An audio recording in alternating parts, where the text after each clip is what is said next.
Welcome back to my channel. Today we are doing something new on my channel.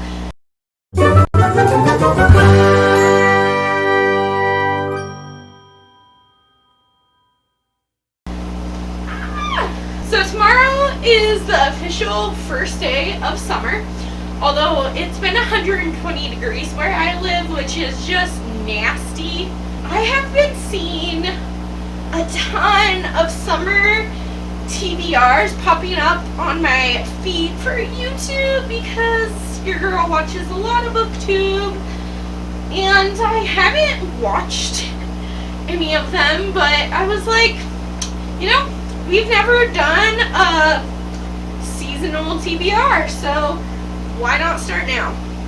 I have 20 books here that I'm hoping to read in the summer, but if I don't get to them, it's not a big deal, you know? It's more of a fun, optimistic look at the summer. I'm gonna get all these done, and if I don't, then not a problem.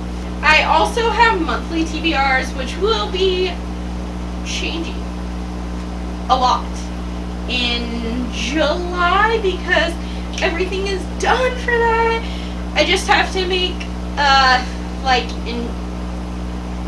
a new video announcing that, so wait for that. If you're new to my channel, don't forget to subscribe so you don't miss it.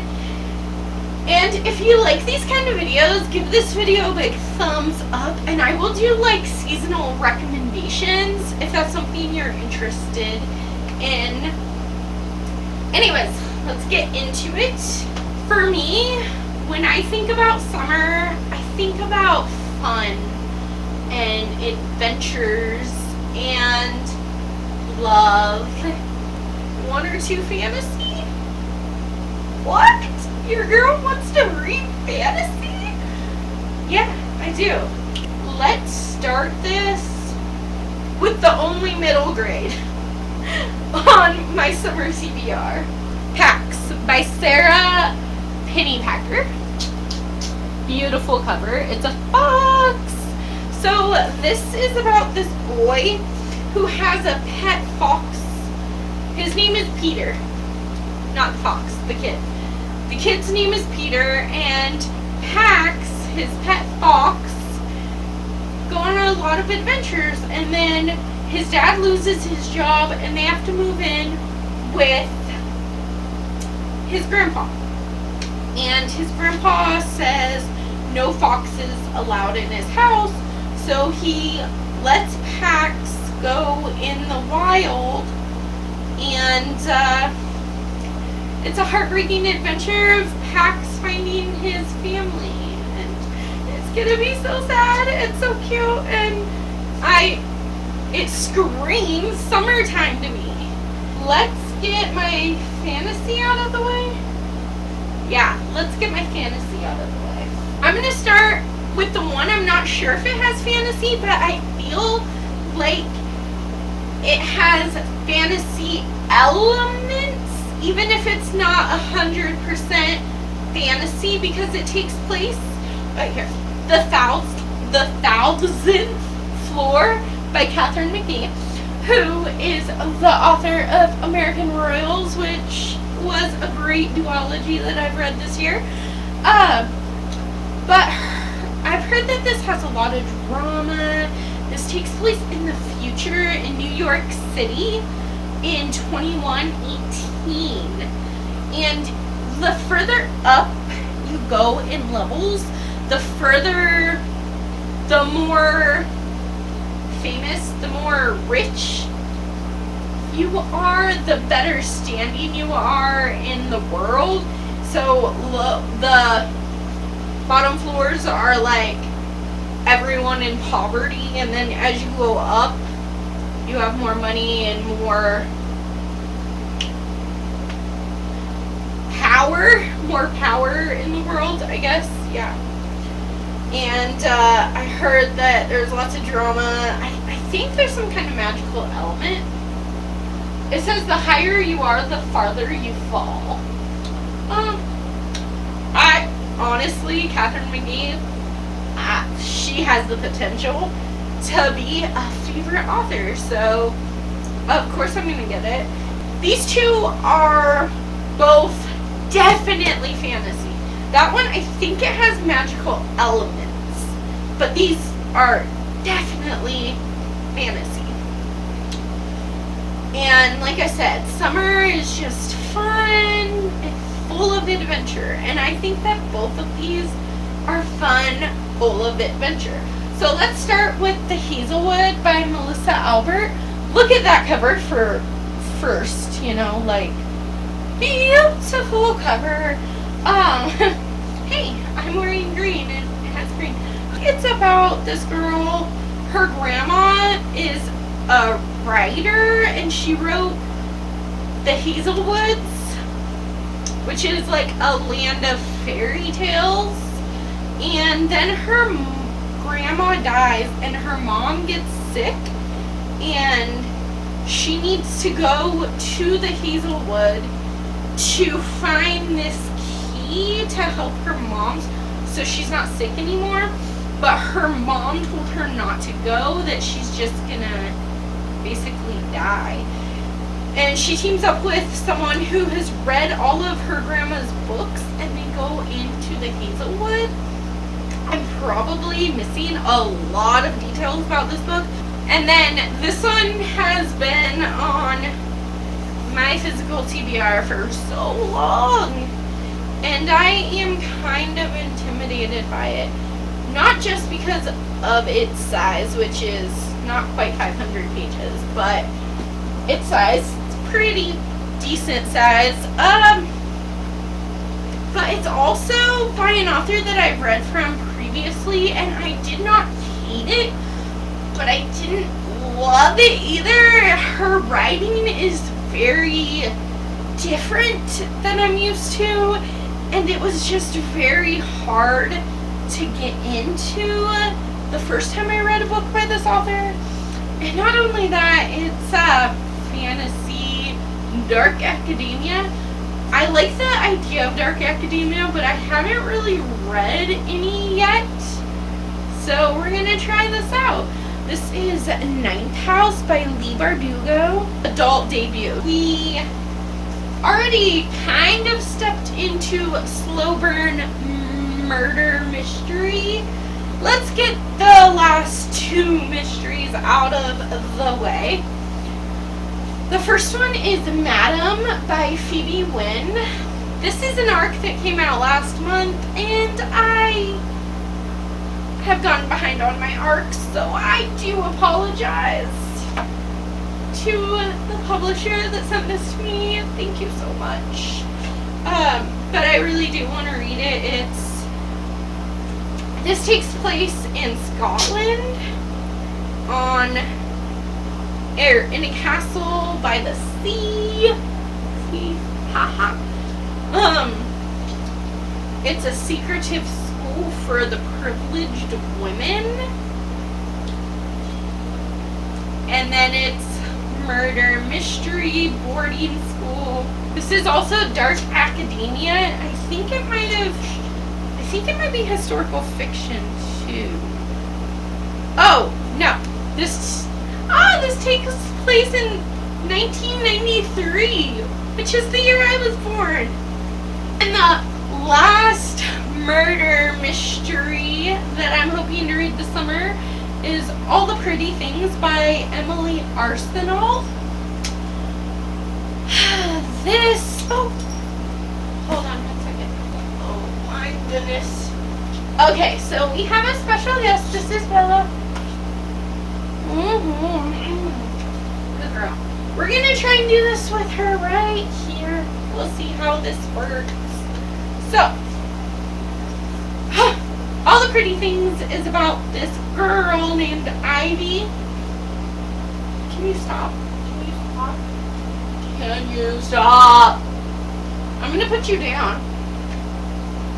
This is about this girl named Ivy who works at this carnival where one of her classmates finds a dead body of a former classmate and ends up in the psych ward. And I think Ivy is Morgan's best friend. Morgan is the girl that found the dead body, and Ivy is her best friend, trying to prove that her best friend didn't kill this person.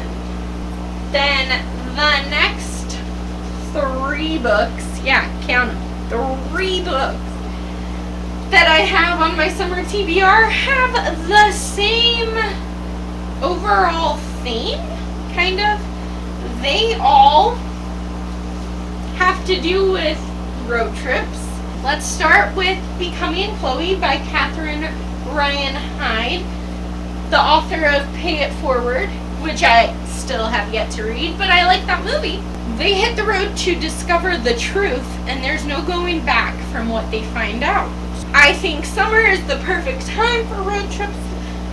That is why I'm going to be reading all the road trip books. You Are Here by Jennifer E. Smith. Emma has always felt like a part of her is missing. When she discovers a twin brother who died only 2 days after they were born, she realizes she has been right and sets out to find what she lost so long ago. Peter has an affinity for maps because they all lead away from the small town he desperately wants to escape.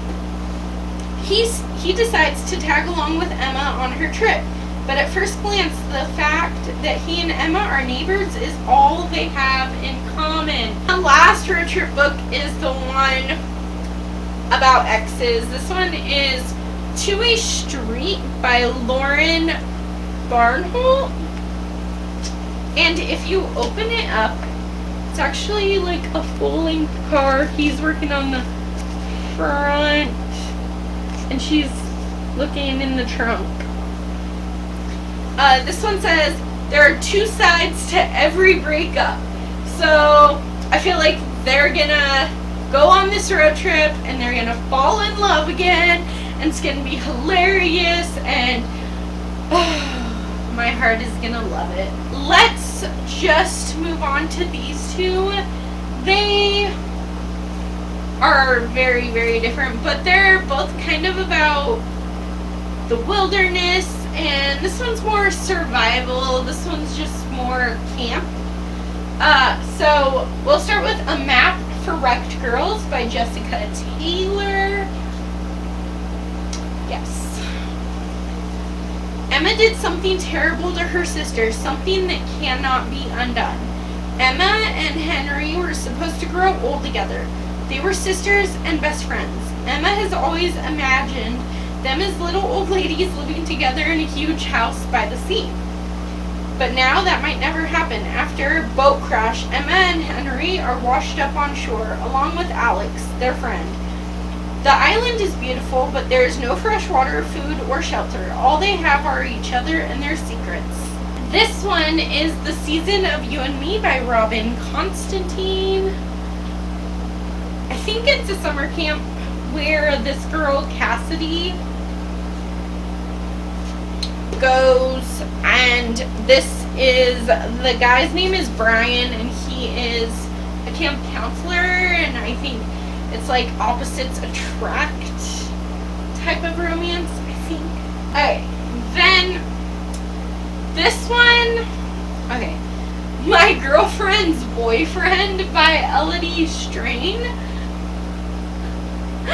I halfway got it because it's a movie that stars Alyssa Milano, who is also Phoebe from Charmed, and I love her. Oh, okay. Based on the motion picture written by Darren Tufts. So this is one that I would like to watch after I read it. I'm not gonna lie. But it's about this woman named Jessie, who is unlucky in love, and then she meets this guy, and then like that same day she meets another really cute guy, and she's dating them both at the same time. And usually I don't like love triangles, but I'm trying to give it a shot. It's one true love twice is the tagline. I just think it'll be a lot of fun. And these two, actually, let's just do The Love Wars by L. Allison Keeler. Breaking up is hard to do, at least the first few times. With a tagline like that, how could I not get this? So then I have been waiting on this series. It's been finished for a long time. They have the third movie out.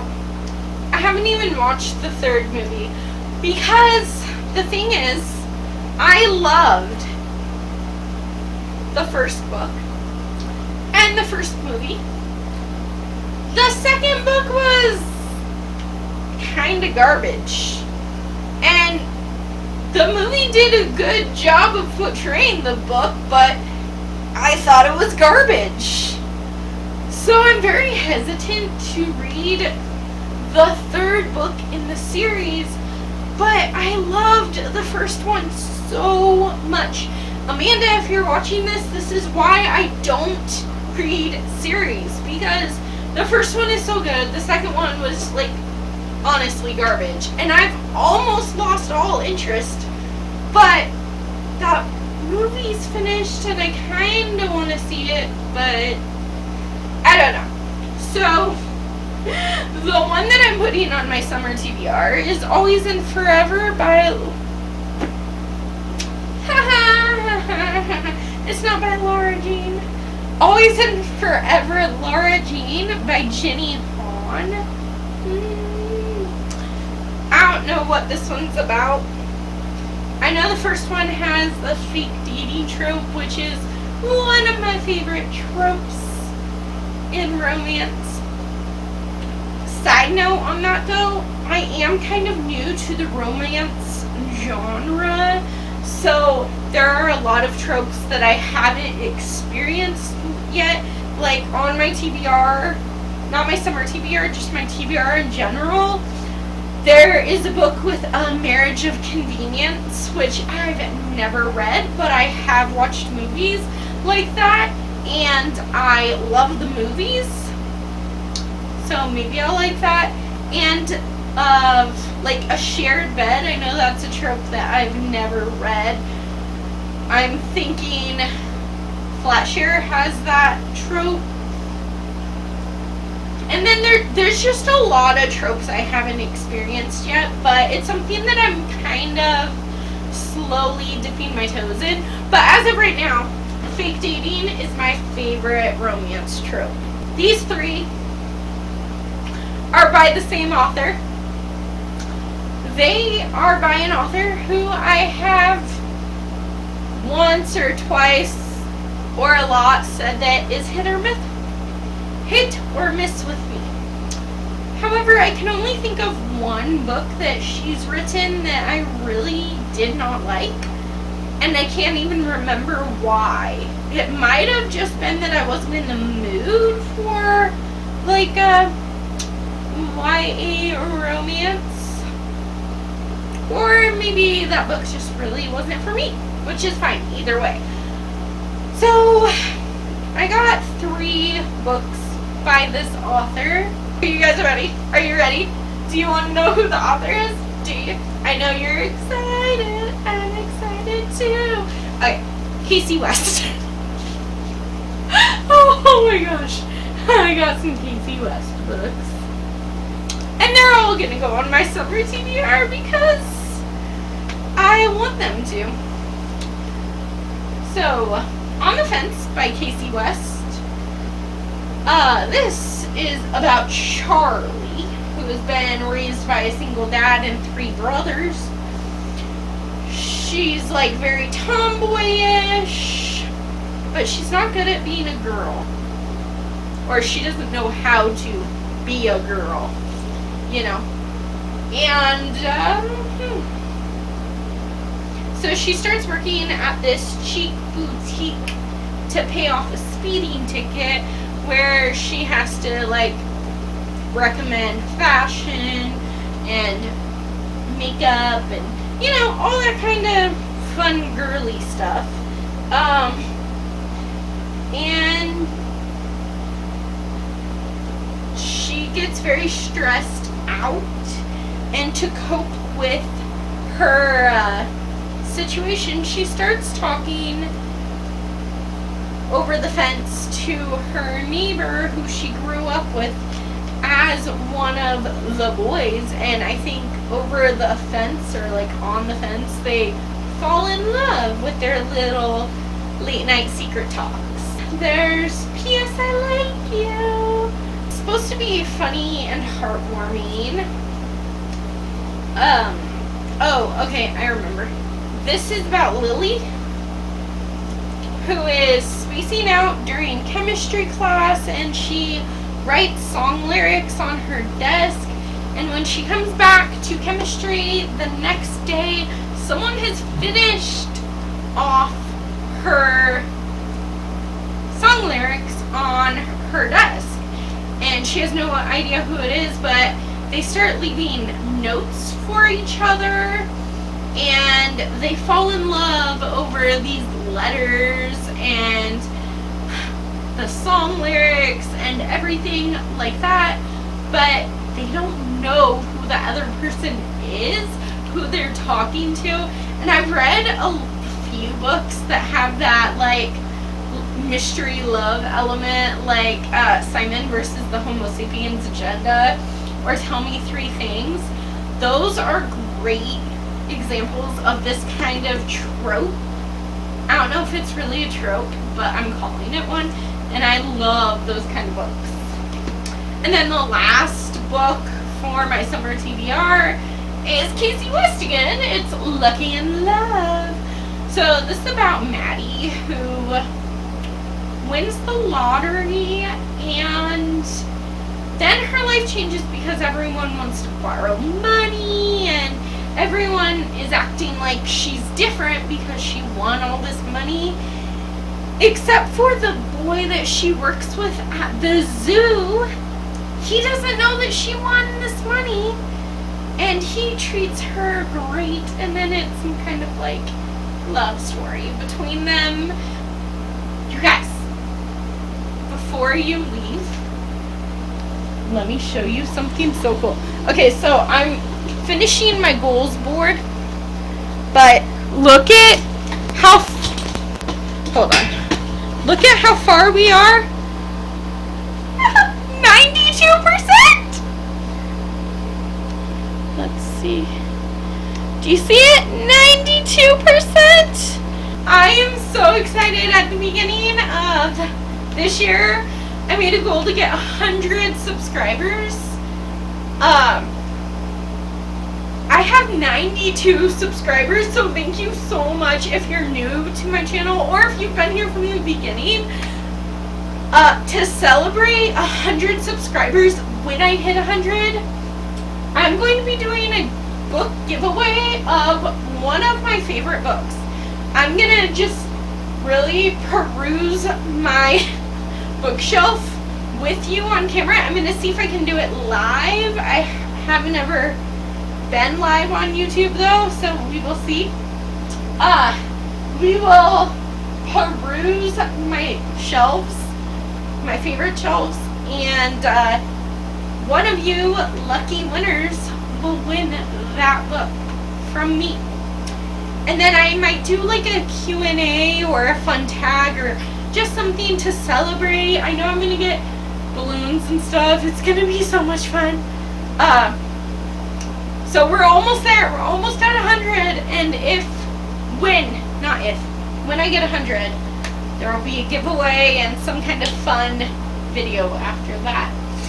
Anyways, I'm so sorry. Thank you so much for hanging out with me. Help me get to 100 subscribes. Help me get to 100 subscribers. Bye. I will see you guys later.